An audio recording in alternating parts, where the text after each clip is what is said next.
Unaambiwa kwamba Iran imeigeukia Marekani na yaanza kushambulia kituo chake cha kijeshi cha Syria. Hii ni taarifa ambayo imetolewa siku ya leo Jumatatu, ambapo vyanzo vya kuaminika vimeripoti kuwa kituo cha kijeshi cha Marekani kilichopo katika jimbo la Hasaka magharibi mwa Syria kimelengwa na shambulio la makombora.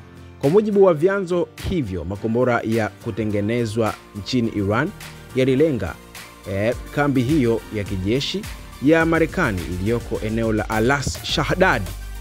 Hata hivyo, mifumo ya ulinzi ya anga ya Marekani ilifanikiwa kuyazuia makombora hayo kabla hayajaleta madhara yoyote.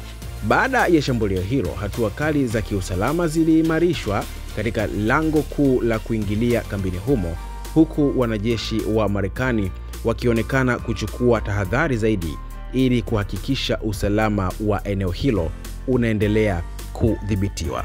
Lakini kwa upande mwingine, kulingana na taarifa zilizotolewa na CBS News, askari wa mkandarasi mmoja wa Marekani walijeruhiwa na mkandarasi mmoja akapatiwa majeraha katika mashambulio yaliyotokana na drone iliyodhaniwa kuwa ya Iran kwenye kambi ya Marekani nchini Syria, ambapo pia baada ya huo makundi yanayohusiana na Iran yalifurusha roketi na silaha nyingine kwenye kituo cha Marekani huko Syria, jambo linaloelezwa na CNN na BBC.